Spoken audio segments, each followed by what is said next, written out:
Magandang araw mga kaibigan. Dito sa aking channel kung saan ang bawat kwento ay punong-puno ng kilig, iyak, at pag-ibig. Dito sa ating munting mundo, mabubuhay ang mga kwentong Pilipinong pag-ibig.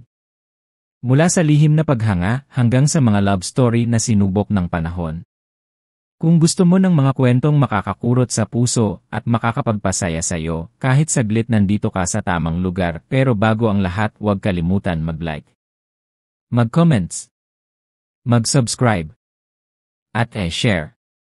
Tara! Simulan natin ang kwento ng pag-ibig. Kabanata 3, Unang haplos ng hangin. May mga sandaling tila kay bagal ng oras, pero kapag nagtagpo ang dalawang pusong may tensyon, isang dampi ng hangin lang, lahat ay nagbabago. Dumating ang araw na tila pinlano ng langit mismo. Madilim ang ulap, humuhuni ang hangin, at tila may paparating. Si Maya ay abala sa pagbubunot ng damo malapit sa gilid ng palayan, habang si Elian naman ay dumating sakay ng kanyang pickup, hindi inaasahang lalapit.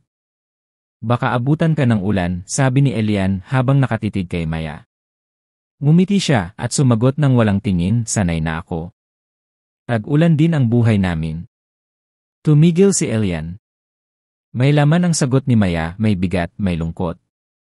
Tila hindi lang tungkol sa panahon ang tinutukoy niya. Maya't maya, bumuhos ang ulan. Malalaking patak, sunod-sunod. Agad silang humanap ng masisilungan, isang lumang kamalig na walang pinto, may kahoy na upuan at amoy ng tuyong palay. Basang-basa si Maya. Tumutulo ang buhok niya, at ang duster niyang puti ay dumikit sa kanyang balat. Nahihiya siyang lumingon, ngunit si Elian tahimik na nakatingin. Sandali, bulong ni Elian. Kinuha niya ang kanyang jacket at inilagay sa balikat ni Maya. Nadikit ang kamay niya sa braso ng dalaga. Isang kilabot ang gumapang sa katawan ni Maya, hindi dahil sa ginaw, kundi dahil sa init ng haplos. Sandaling katahimikan. Saka nagsalita si Elian. Hindi ko alam kung anong meron sa'yo, Maya, pero simula noong araw na nakita kita sa ilalim ng araw, may kung anong gumagalaw sa loob ko. Napatingin si Maya. Tumama ang mga mata nila. Hindi ito tingin lang, may halong pagnanasa, pangarap at pagkalito. Hindi niya alam kung aatras siya o lalapit. Pero wala na siyang nagawa nang biglang haplusin ni Elian ang basa niyang pisngi.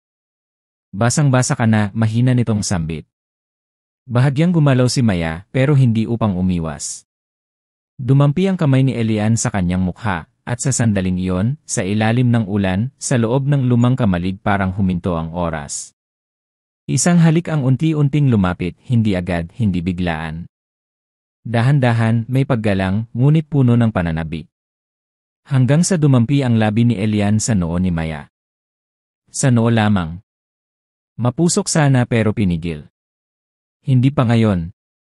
Pasensya ka na, bulong ni Elian habang tumalikod. Hindi ako dapat pero gusto kita, Maya.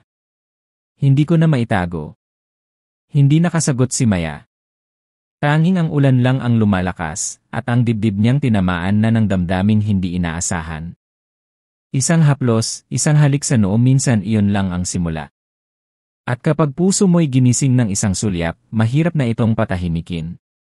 Kung naramdaman mo ang titig, ang haplos, at ang di masinag na pagnanasa, huwag mong palalampasin ang Kabanata 4. Doon, sa dilim ng gabi, may lihim na sisilip. Like, comment, and subscribe para sa susunod na kabanata ng Sa Gitna ng Lupa at Langit.